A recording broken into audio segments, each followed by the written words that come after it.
right. All right. I'm going to turn it over to you, brother Dr. Jones. Okay, thank you. Thank you. Okay. Well, my name is Brother Jones. I'm a graduate of Virginia State College, now University. I graduated from Virginia State 1978. I am an initiate of Alpha Phi fraternity via Virginia State, Beta Gamma chapter, fall 1975. Later went on to medical school at Eastern Virginia Medical School, graduated in 1981, and then further my residency in internal medicine at Howard University Hospital in Washington, D.C. from 1981 to 1984. And essentially, I returned to Gloucester, which is my home, and I did a 2-year stint over in Newport News to fulfill a public health service scholarship. And after about 3 to 4 years of private practice here in Gloucester, later went to work at Eastern State Hospital in Williamsburg, which I retired after 31 years. I still work there one night a week just to maintain my license. So, Brother Lee asked me to give you a lecture on medication management. And medication management engages with the patient and the caregivers to create a complete and accurate medication list. There's certain stages and principles, and if we have time, we'll come back and go through those. Brother Lee, can we lower the, are you seeing the top bar? Yeah, I can see it. You see the objective to establish a medication list? Yes. Is that blocked by you? You can see it. You can see it? Yes. Okay. So what we want to do is this evening for a few minutes is just, we want to establish a medication list, including prescriptions from the physician, also over-the-counter products that you may be taking, herbal supplements. We want to review medication reconciliation. We want to know what is Beers criteria, review the 2023 Beers list, and then we want to look at what is teach-back method and also what is the brown bag review. This is a patient that I had last Wednesday when I was working. AH is a 38-year-old African-American male coming from the Eastern Shore Jail. He was admitted to the hospital via criminal detention order secondary to attempted suicide via hanging. His medications included, as you see, Vistaril, Prazosin, Paxil, Trazodone, naltrexone. The other patient is HJ. It's a 93-year-old African-American male, having an extensive medical list, including congestive heart failure, coronary artery disease, status post CABG or coronary artery bypass graft, atrial fibrillation. Atrial fibrillation is the upper chamber of the heart is beating out of sync with the lower chambers of the heart. It should be beep, beep, beep, beep, but the upper chamber is having a party going beep, beep, beep to that one beat for the lower chamber.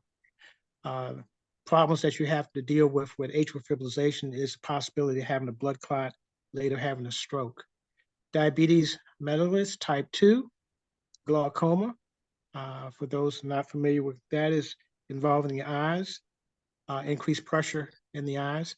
Hyperlipidemia or elevated cholesterol, hypertension, hypothyroidism, arthritis, constipation, and impaired vision. Impaired vision is secondary to his glaucoma. Now, compared to our other gentleman, this particular patient has an extensive medication list. He's on hydralazine for his blood pressure. He's on glucophage for his diabetes. He's on glucotrol for his diabetes. He's on Synthroid for his hypothyroidism. He's on Toprol, metoprolol for his high blood pressure and also congestive heart failure. He's on Lipitor for his cholesterol elevation, Lasix as a diuretic for his congestive heart failure, Norvasc, another blood pressure medicine, Colace for his constipation, and Eliquis, which is a blood thinner, which is for his atrial fibrillation to prevent him from having blood clot. Mhm. Any questions thus far? Mhm. Okay.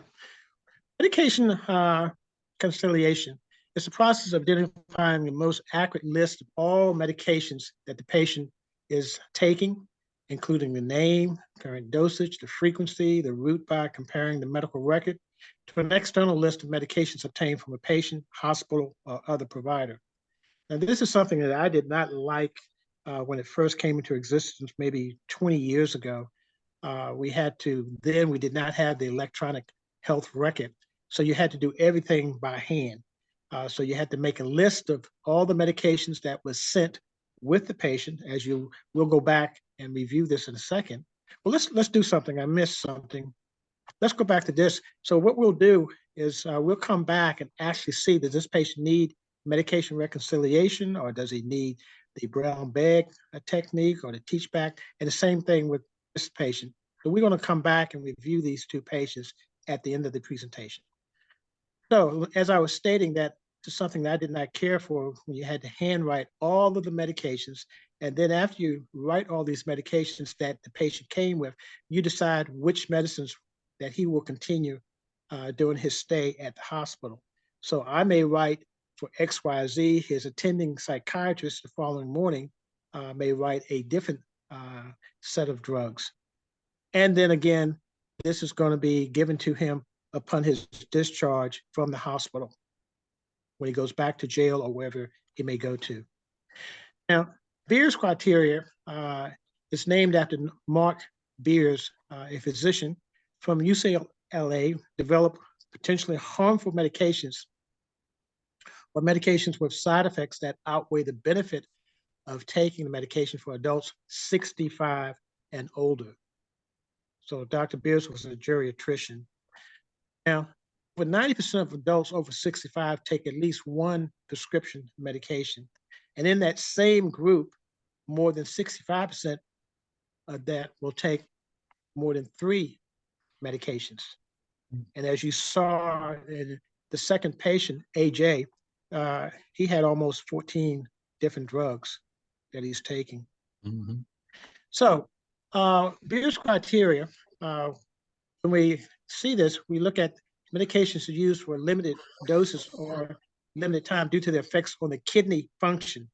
And this is one of the primary areas that we always have to be aware of, is the kidney status. We even have to know exactly what the kidney is doing as far as what we call the GFR, or glomerular filtration rate. So certain medicines we just cannot give because of such, primarily such medicines like antibiotics. Medications to avoid among patients with certain health conditions, medications to avoid that cause drug interactions when combined with other medications, and medications to avoid due to harmful side effects that outweigh the benefits. Many drugs that we use, especially in mental health, we use the side effects of the medications to treat certain things for the patient. Sounds strange, but it happens. So this is Beers criteria for 2023. Now, this is only giving you a very short list. There are over 100 medications for Beers criteria. Now, you may be saying, well, how in the world are you able to go through this list of medications when you're having this patient in your office or the patient in the hospital? How are you able to go through this entire list? Well, you don't. You may pull up one or two and that's it. Because again, it's very extensive to go back and forth, back and forth. What will happen is that because of now information technology, the 2023, when you put in a medication for the electronic health record, it will pop up. If you have 2 particular drugs, it will pop up and tell you this is either a minor problem that you're having or a major problem. Even Tylenol, if given with certain drugs, it'll come up on the electronic health record as being a major contraindication.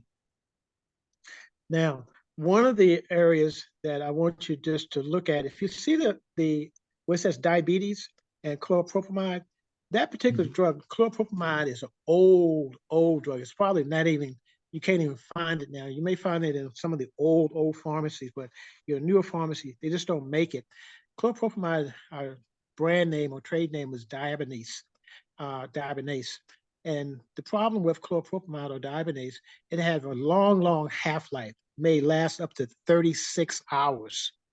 So normally you're talking about anything from maybe 10 to 12 hours, but this particular drug, long half-life. So if you have a long half-life and it's used for diabetes, the problem that you face, especially in a geriatric population, is that low blood sugar. And that low blood sugar is going to get you into problems. I mean, we're talking down in the 30s and 40s. So this criteria that you're looking at, this list that you're looking at, it's a helpful guide for patients. The other thing, as I said before, combination drugs such as the top antibiotics, Cipro and warfarin. Warfarin is used as a blood thinner. Cipro is an antibiotic. So again, what happens is that it causes the warfarin, the bleeding time, to be prolonged. Okay. And last point I'll make before I go, down on the antipsychotics, and it says any. So it's just not one particular antipsychotic, but almost any of the antipsychotics put the patient at risk for having a stroke. The question comes up saying, hey, well, wait a minute. You're giving the patient a medicine that you know may cause a stroke. But again, we have to, of course, inform the patient of the possible adverse reactions that will occur. But again, because of this, we still have to monitor the patient accordingly.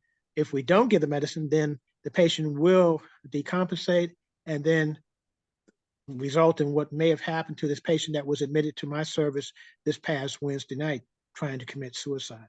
So you have to outweigh, the pros and cons on the particular individual. So every Dr. drug Jones, that you take, yes. Is that risk of stroke for patients, especially for antipsychotics, is that risk higher for patients 65 and older? Or are we talking about, because adolescents, are prescribed antipsychotics. So yes, it's primarily for the patients 65 and older, primarily, but there have been incidents of patients, 45 to 55 having had a stroke related to not the older, but even the newer antipsychotics. Cyprexa is a bad agent. It's excellent.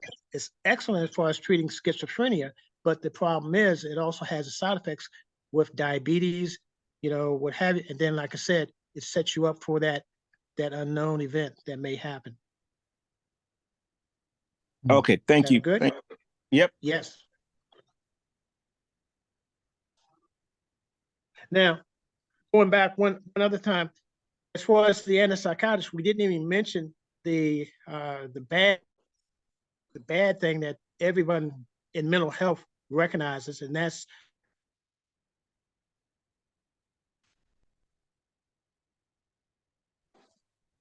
so the antipsychotics, the old antipsychotics, the Haldol, the Narvane, the Mellaril, notorious for causing the TD. And now, again, if you keep looking at TV enough, you can almost become a physician because you're educated on all the newer drugs that are coming out and what have you. But again, you just got to go to Dr. Google and you can find anything you want. This is, instead of going through the Bears list, this is something that I found, doing this, presenting this topic. This is a little bit easier to pull up. So I just now said medications that I want to be concerned about. So if this patient that's coming in, say if he's coming in like he did from the jail, is he on an antibiotic? Is he on the psychotropics? Is he on insulin? insulin, of course, we have to deal with the possibility of low blood sugars. You know, we don't want the blood sugar too high, but we definitely don't want the blood sugar too low. Then we have to give another agent to counteract the low blood sugar. The N, narcotics, opiates, sedatives. C, chemotherapeutic agents for cancer.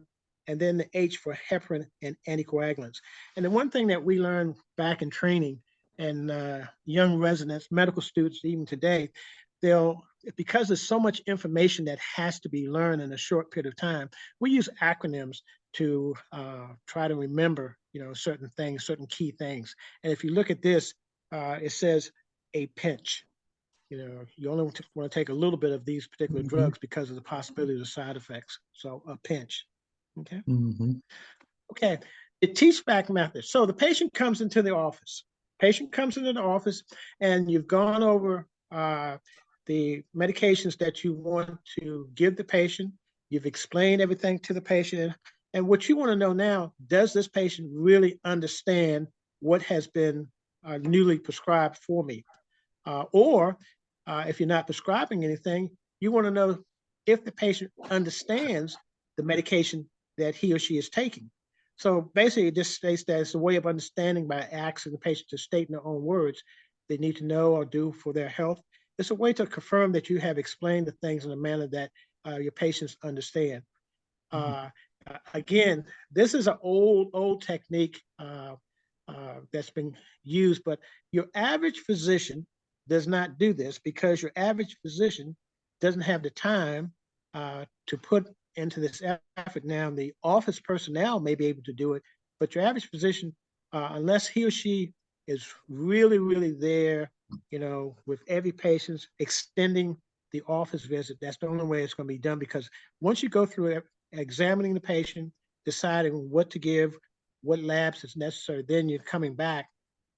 The patient may not be able to explain, you know, in a short period of time. And then the doctor said, well, I only got 15 minutes. I got to get out of here. But this is an easy way that the office staff can also utilize this technique. Now, this technique, I have a 92-year-old mother-in-law who lives in Richmond, and she was sick about 3 weeks ago, had a cold, whatever, and she just felt so bad.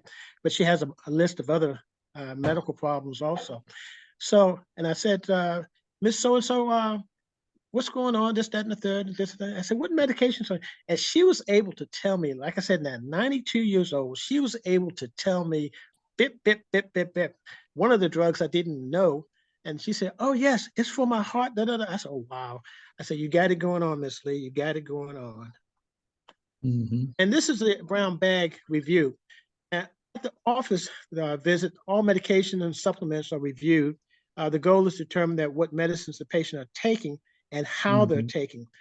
So it's so important, again, the time that's involved. So I just now said, you got the teach back, now you got the brown bag review. It's not done every time the patient comes in, but again, this method is to see exactly, are you taking, you know, the tablets correctly? Or is it the bottle filled and the bottle is, you know, a month and a half old? What's going on? So again, it just documents, you know, what's going on with the patient and how they're taking the medications.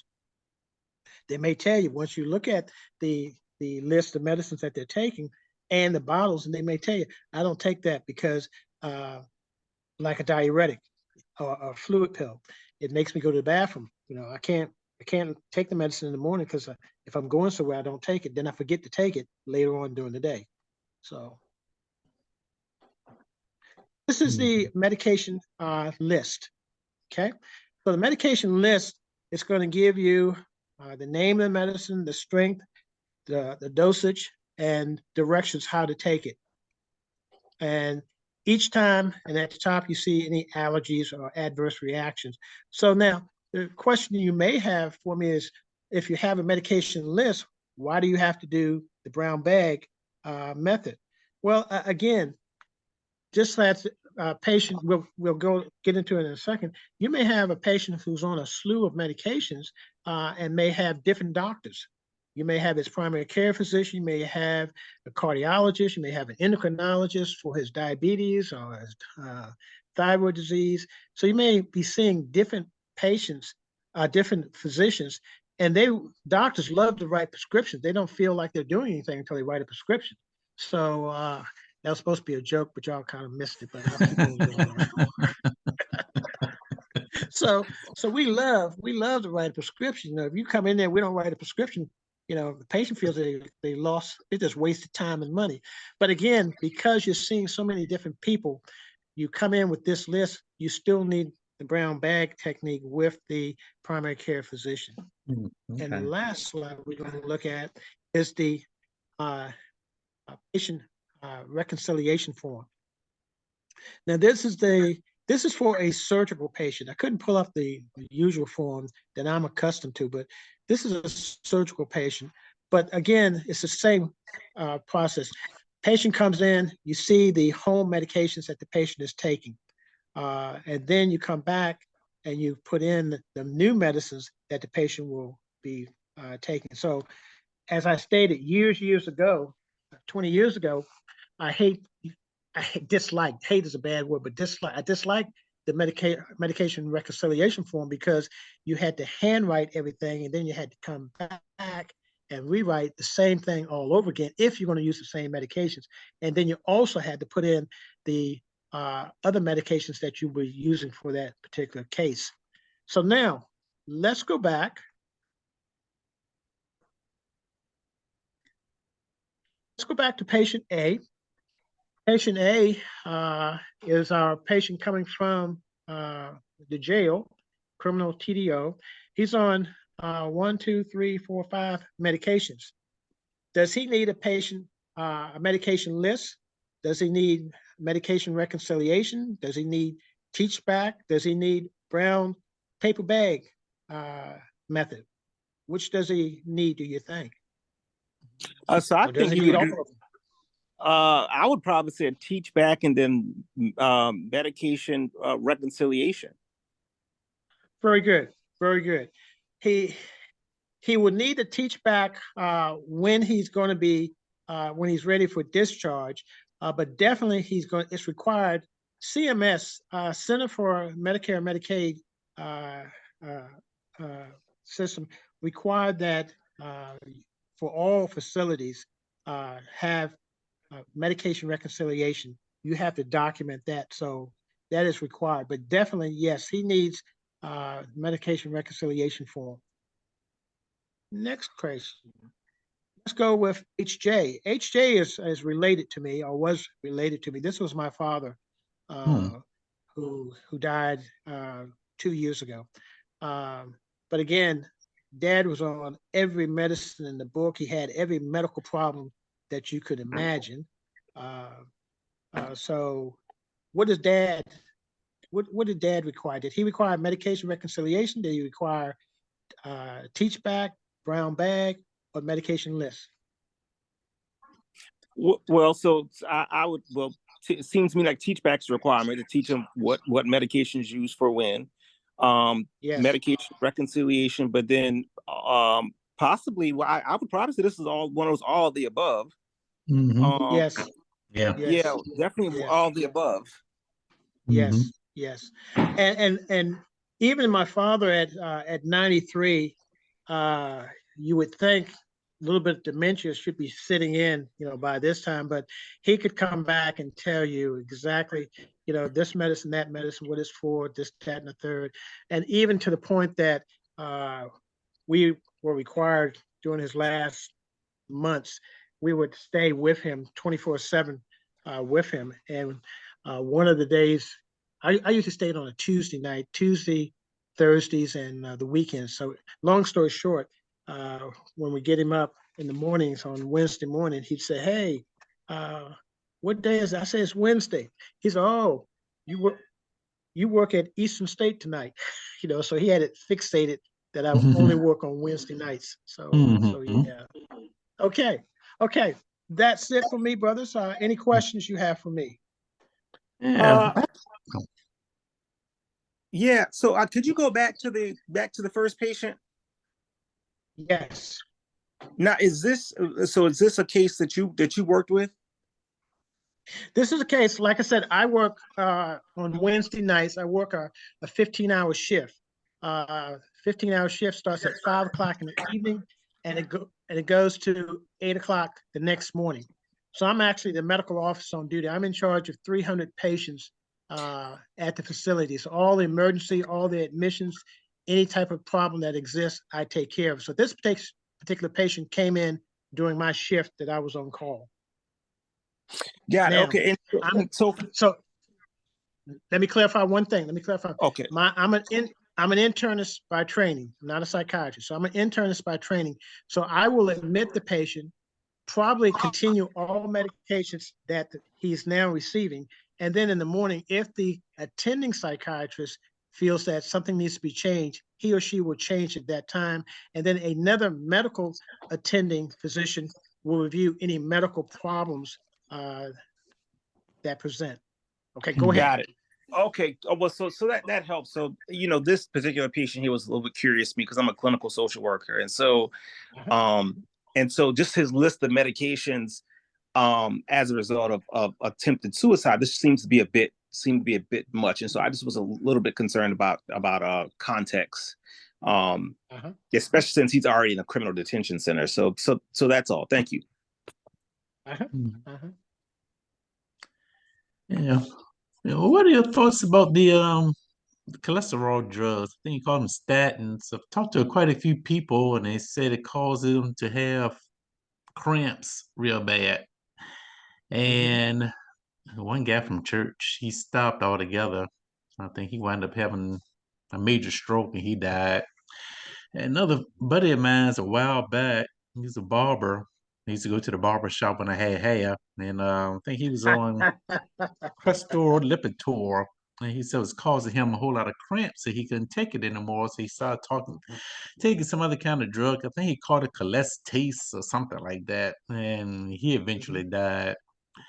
I guess if you're taking those cholesterol-lowering drugs and it's causing cramps, then what? What should be a next course of action? Okay.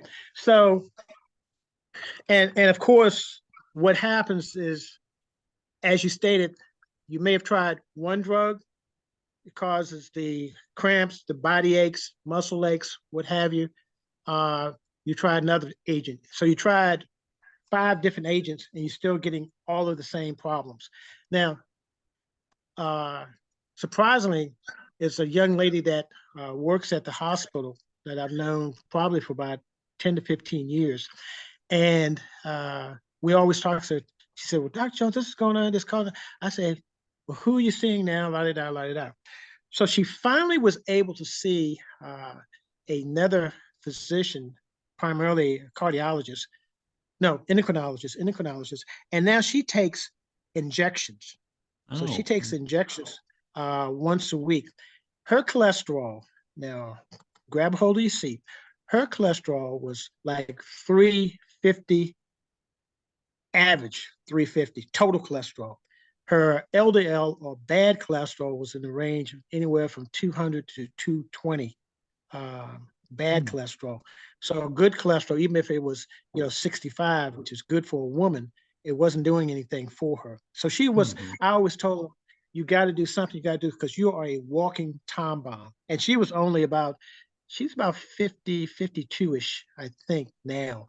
But it took her almost 7 years before she was able to connect with the physician and, of course, the new drug. Now, the drug that she's on now, like I said, it's probably only been out about 2 years. So again, you see all these advertisements on TV, for cholesterol, you take once a week or, what have you. But again, the newer medicines that are coming out, you've already listed the downside of an elevated cholesterol. It's going to close up the blood vessel over time. A plaque is going to form. Plaque is going to break off. Plaque is going to go to the brain. You're going to have that stroke. So we have to do something. And for an individual having cholesterol as high as this particular individual that I know, the key thing you have to worry about, of course, is it not only the food that you're eating, but it's very may be also related to genetic incline, hereditary, that she has a gene, from parent or great grandfather, what have you, that's just been passed on, and there's nothing that she can do about it. So she has to take something, or like you said, she's going to have that stroke, and like I said, it will be her demise if she did not take something for it. So yes, there are medications, newer medicines that are out because of, like I said, some of the side effects, that adverse reactions that the patient exists with the statin. Statins are necessary. Statins are necessary not only, as I alluded to, of taking for, lowering cholesterol, but the statins also stops the inflammation to the vessel itself. It's the inflammation that causes the cholesterol to bind to build up, going from that nice big hole like that, going down to that little small hole like that. Blood can't go through, boom. Okay, no good. Yeah, thank you for that. Yes. Yeah. And I see my good buddy Van Davis. How you doing, Brother Davis?